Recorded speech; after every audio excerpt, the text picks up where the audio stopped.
Bonjour, bonjour, bonjour tout le monde, bonjour. Et ben aujourd'hui on est en pleine nature. On va faire une vidéo sur un thème, c'est les herbes sauvages. C'est-à-dire que Marilyn, je vous présente Marilyn, avec qui je vais faire aujourd'hui cette petite vidéo sur une herbe qui pousse naturellement dans la nature, d'ailleurs à l'extérieur. Et donc je vais laisser la parole à Marilyn, elle va nous expliquer de quoi il s'agit. Marilyn, je te laisse. Alors moi je dirais toujours les apprentis en herbe. Donc on est ici là donc sur la côte atlantique au niveau de la Charente-Maritime, plus précisément sur Hennande. Et là on va faire la découverte du masseron, qui est en fait le poivre de mer. Donc en juillet là en fait il est tout en graines. Donc le poivre de mer en fait, donc, comme il le dit, c'est un poivre mais qui ne pique pas, qui est très très aromatique. Et donc on va pouvoir en fait le découvrir. Donc on en a juste derrière nous. Je vais le présenter. On a voilà toute cette partie là. Je vais faire la présentation. Hop.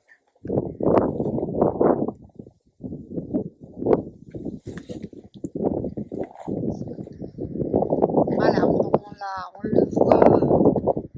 on le voit sur toute cette partie là. Hein, on voit des petites graines qui sont ici. Voilà, donc c'est des petites graines en fait en forme de croissant. Donc des petites graines noires. Et donc ici sur la côte atlantique, là on en a plein. On n'est pas loin de la mer là. Ah là, la mer est juste derrière la petite dune. Voilà, c'est vraiment sur le bord de la côte. Donc ça fait comme des petits croissants. Et donc le masseron, alors bon, c'est vrai qu'à la période où on est, on l'appelle plus le poivre de mer, puisque c'est là qu'on vient le ramasser. Aujourd'hui, c'est quel thème? C'est le masseron. C'est le masseron, parce qu'on va parler en fait du masseron dans sa globalité. Parce qu'en fait, le masseron, en fait, c'est une plante qui se consomme en fait toute l'année.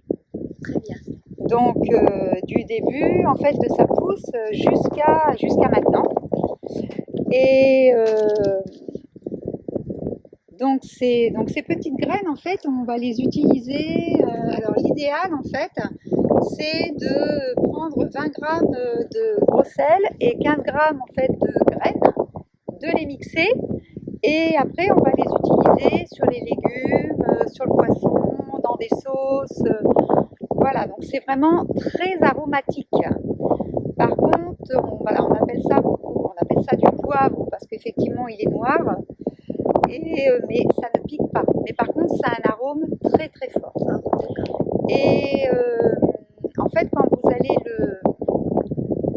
le mixer, on ne le gardera pas très longtemps parce que ses arômes sont perdus assez rapidement. Mais voilà, c'est pour ça que je conseille en fait 20 grammes de gros sel et 15 grammes de graines. Est-ce que peux-tu décrire exactement comment il se présente? Bien que tu l'as montré, là, tu l'as vu, mais est-ce que tu peux le décrire pour que les personnes qui te suivent et qui nous suivent sachent comment on peut le repérer, mais sans se tromper? Alors, bon, au niveau graines, on ne peut pas se tromper. Ça, c'est sûr, parce qu'il n'y a que cette graine-là qui a une forme en croissant. Est-ce que avec ta on peut l'avoir avec ta que tu as ramené? Ah, tu n'as pas ramené la loupe? Si, elle est là.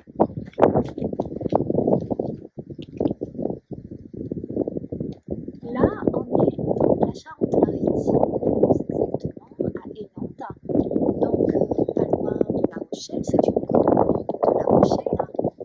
Donc regardez, je vous montre, regardez comme c'est magnifique. Regardez là aussi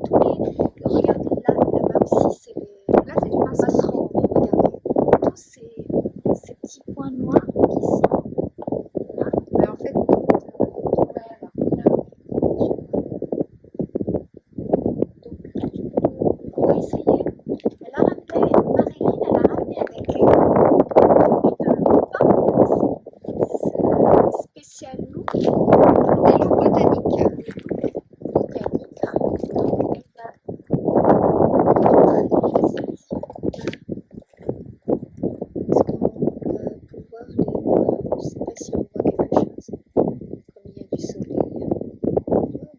Ah si, moi je trouve qu'on voit, si. Ah oui, Si, on les voit bien. On voit bien, oui. Ah si, on les Donc voit vous bien. regardez la forme. Et comment tu décris cette forme? Bah, moi je décris cette forme en forme de croissant. Ça fait un petit croissant de lune. Oui. Et du coup, voilà, c'est autant le poivre va être rond, autant le poivre de mer, il est en forme de croissant. Oui. Et est-ce que tu peux nous dire pourquoi on l'appelle le poivre de Le mer? poivre de mer, bah, parce qu'il pousse que sur la côte. Ah, d'accord. Voilà, c'est pour ça qu'on appelle Sur ça un poivre de mer. Sur la côte Atlantique, Mais on est bien d'accord. on peut le trouver sur la Méditerranée ou pas? Normalement, c'est que la côte atlantique. Ah oui? Tu en es sûre?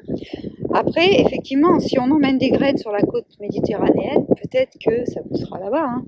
Eh ben, ceux et celles qui Mais habitent sur la Méditerranée ou à côté de la Méditerranée, essayez de voir par chez vous s'il y a le poivre de mer, ce qu'on appelle le poivre noir. voilà.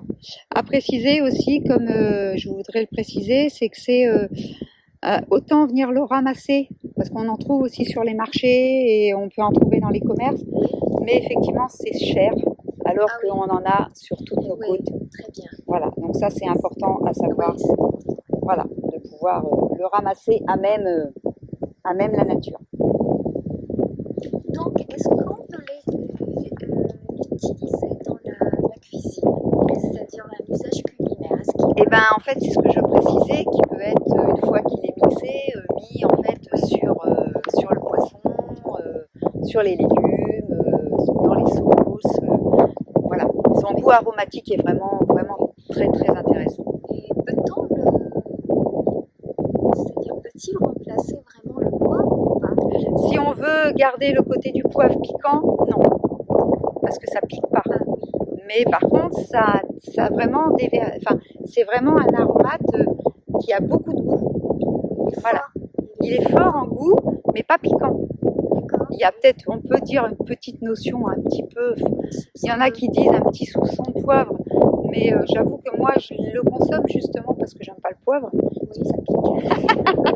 Alors qu'en fait le masseron ne pique pas, mais est très aromatique.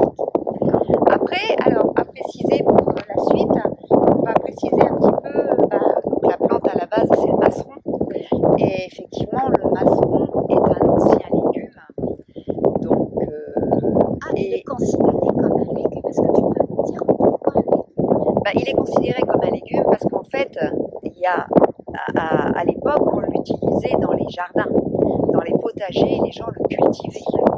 Parce qu'en fait, le masseron se mange à tous les stades de croissance. Et donc, effectivement, maintenant, il y a encore des gens qui peuvent le cultiver, mais ce qu'il y a, c'est que c'est envahissant. Donc, en fait, à partir du moment où on en a dans le jardin, il faut vraiment le contrôler parce qu'autrement, on va en trouver plein de jardins. Mais après, il est très intéressant à consommer. C'est un légume qui est très très bon, donc qui est de la famille des apiacées, c'est-à-dire de la famille des carottes. Alors on peut prendre une feuille, céleri aussi, oui, ça fait partie de la famille des apiacées. Et en fait, il a vraiment il sent vraiment la carotte. C'est vraiment une notion à utiliser pour vraiment le reconnaître. D'accord. Voilà, c'est vrai que si on froisse la feuille, c'est vraiment de la carotte. Après, donc c'est une plante où tout se mange. On peut donc, elle arrive en fait tout au début du mois d'octobre. Et donc au début du mois d'octobre et tout l'hiver, on va pouvoir avoir les jeunes feuilles. Et en fait, on va pouvoir manger aussi les racines. Ouais, des petits documents et l'évolution de la plante. Donc en fait, on va avoir des racines tubérisées. Et donc les racines, voilà, sont à nettoyer. Alors une petite note à souligner, en fait, au niveau des plantes que l'on ramasse, il y a 3 notions importantes. Toujours être sûr de ce qu'on ramasse. Toujours les faire tremper 10 minutes dans du vinaigre. Ça, c'est valable pour tous les légumes qu'on achète, c'est valable pour toutes les plantes qu'on peut ramasser. Et donc, être sûr et éviter aussi les abords des champs, voilà, les abords des routes, voilà, tout ce qui est un petit peu en reculé pour pas risquer tout ce qui est herbicide et tout ce qui est pollution au maximum. Les renards. Et alors voilà, c'est pour ça qu'on les lave. Toujours laver, que ce soit les légumes qu'on achète ou les plantes qu'on ramasse, toujours faire tremper 10 minutes dans le vinaigre pour tuer certains, entre autres l'urine du renard. L'urine du renard déclenche une maladie du foie qui est très très importante. Et c'est vraiment important de laver tout légume, toute plante comestible. Voilà. Une maladie très dangereuse. Ouais. C'est quoi comme maladie? Ah, j'ai pas le nom en fait, j'ai pas le nom en tête, mais voilà, c'est vraiment très très important. Allez, on revient vers vous. Oui. Oui, alors on revient vers vous. Donc pour ce qui est des feuilles, donc comme on a dit, voilà, de octobre et tout l'hiver, donc les feuilles sortent. Ce sont des feuilles qui sont lobées, des feuilles composées lobées, à peu près 3 lobes. Et donc elles sont glabres. Glabres, ça veut dire en fait qu'elles n'ont pas de poils, ni sur les tiges, ni sur les feuilles. C'est une façon de reconnaître aussi le masseron. Alors au niveau des feuilles, alors moi je consomme les feuilles en fait. Bon, les racines pour l'instant je les ai pas consommées. Les feuilles on peut les consommer, voilà, en épinards, en omelette, dans des poêlées de légumes. On peut faire du pesto avec aussi. Ah oui. Ah, au lieu de mettre du basilic, on le remplace avec. Ah oui, bah, avec beaucoup de feuilles en fait de plantes, on peut faire du pesto. Donc ça veut dire qu'on met pas, on le mélange avec du basilic. Ah non, on peut faire que avec des pignons, parce que le pignon, oui. Les pignons plus l'huile d'olive. Voilà, c'est ça. Et puis donc des feuilles de masseron aussi, on peut. Moi j'aime bien les consommer en fait pour l'apéro. Je les fais, je mets un peu d'huile dans une poêle, je les fais revenir donc dans la poêle et ça fait en fait, ça va faire comme des chips. En fait, ça me fait penser au crispy un peu, parce que ça fait un petit bruit et ça se rétracte. Et en fait, après, je rajoute un petit peu de sel et je les mets à l'apéritif. Donc c'est vrai que c'est super bon. Les gens apprécient beaucoup. Et donc voilà, puis je mets un tout petit peu de sel dessus et donc pour l'apéritif. Donc c'est lesquelles feuilles? Donc les feuilles, les jeunes feuilles. Tu les prends et puis tu les frites, c'est ça? Oui, c'est ça. Je les fais cuire dans l'huile d'olive. L'huile d'olive, une cuillère ou 2 cuillères de l'huile d'olive? Oh, bah ça dépend de la quantité de feuilles de masseron. Après, évidemment, faut pas qu'il y en ait trop. Faut qu'il y en ait quand même un petit peu parce que comme ça fait comme des chips, faut quand même que ça enveloppe la feuille. Et tu mets pas de farine, rien? Non, rien. Rien, d'accord. Juste de l'huile, les feuilles de masseron et un petit peu de sel à la fin de cuisson. C'est mois d'octobre par contre. Oui, par contre, c'est au mois d'octobre. Oui. Voilà, donc ça, alors une petite précision, après on va avoir la tige donc qui va sortir pour la fleur. Quand on a alors sur les feuilles, on n'appelle pas ça une tige, on appelle ça un pétiole. Et un pétiole. Et après en fait, la tige, c'est là où va y avoir les fleurs. Donc c'est ça la tige, c'est ici, regarde. Ça c'est une tige. Oui, celle qui est au milieu. Voilà, tout ça c'est la tige qui est sortie. Les feuilles, il n'y en a plus. Et du coup, ça c'est effectivement, c'est la tige, c'est là où il y a les fleurs. Après, donc pour continuer un petit peu l'explication, donc après on va avoir la tige. Donc la tige, on peut donc la consommer dans le masseron, tout se consomme. Du coup, on va la consommer de façon à couper des petits tronçons. Et à la mettre dans des poêlées de légumes. Voilà, c'est ce que je conseille. On peut pas faire par contre qu'une consommation que de tiges parce que c'est vraiment très fort en goût. Donc il faut vraiment les couper en petits tronçons et les mettre avec. Alors après, nous allons avoir les petites corolles qui vont sortir sur les tiges et de ces corolles vont sortir les petits boutons floraux et après les fleurs. Les boutons floraux, on les voit ici. Donc ça c'est super bon, ça fait comme des petits brocolis ou des petits choux-fleurs. Moi je les fais revenir donc, dans de l'huile d'olive avec des petits oignons et je fais revenir mes petits boutons floraux. Donc ça c'est vraiment extra. Voilà, donc après on voit donc les fleurs. Alors la fleur est une inflorescence, c'est-à-dire qu'une inflorescence c'est composé de plusieurs. Composé de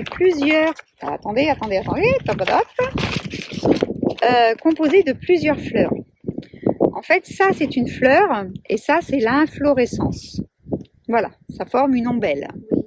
Donc ça peut se manger aussi, hein. On peut donc consommer les petites, voilà, les petites fleurs comme ça qu'on peut mettre dans les salades, dans les plats cuisinés. Voilà, donc ça c'est très bon aussi, très goûtu. Oui. Et donc après, donc va se transformer donc en graines qu'on voit ici.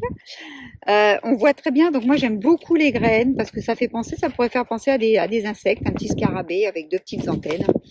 Et en fait, la graine, après, donc ça c'est donc le fruit, et après il va y avoir la graine, donc ça va se sectionner ici pour former les petits croissants. Là, donc cette petite graine qui ressemble à un scarabée va finir donc sa pousse pour nous donner le poivre de mer.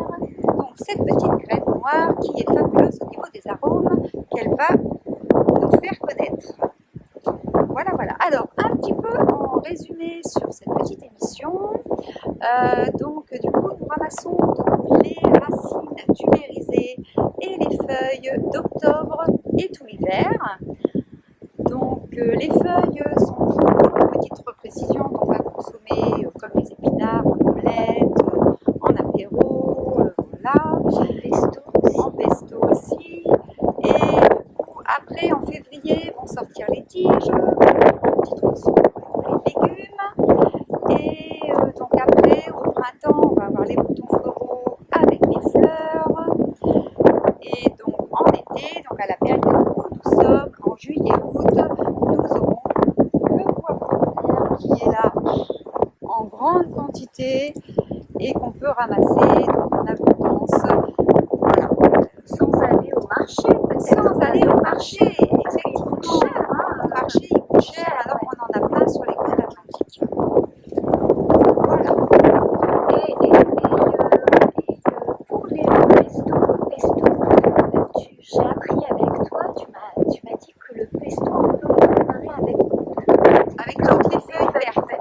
Oui, Voilà. d'accord. Et les feuilles vertes peuvent servir pour faire un pesto.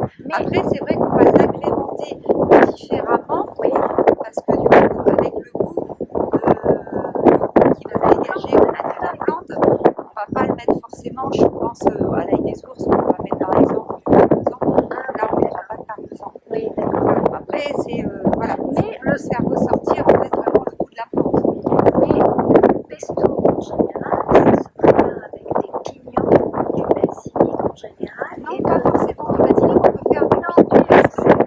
Ce que je voulais à la base, parce que c'est italien, mais d'autres feuilles, on peut les mélanger avec des pignons aussi, c'est ça? Oui. On prend une plante qui est mélangée, voilà, pour faire avec des pignons. Oui, très bien, voilà, très bien. Bon, ben voilà. Oui. Donc, nous arrivons à la fin de cette petite émission. Rejoignez-moi sur ma chaîne YouTube, Marilyn, raconte-nous les herbes qui vagabondent dans la nature. Et mon slogan, les plantes murmurent et Marilyn les écoute. Elles sont là j'adore. autour de nous et nous pouvons les écouter et apprendre plein de choses d'elles. Ça, c'est fabuleux. Super, franchement. Donc je vous invite à aller sur sa chaîne, vous allez apprendre plein de plantes qui sont dans la nature et qui vont vous permettre aussi de les préparer en cuisine parce qu'il y aura des recettes avec Marilyn plus tard. Je vous dis au revoir. Au revoir. Et Au revoir les apprentis en herbe et sur une prochaine vidéo. À bientôt. à bientôt.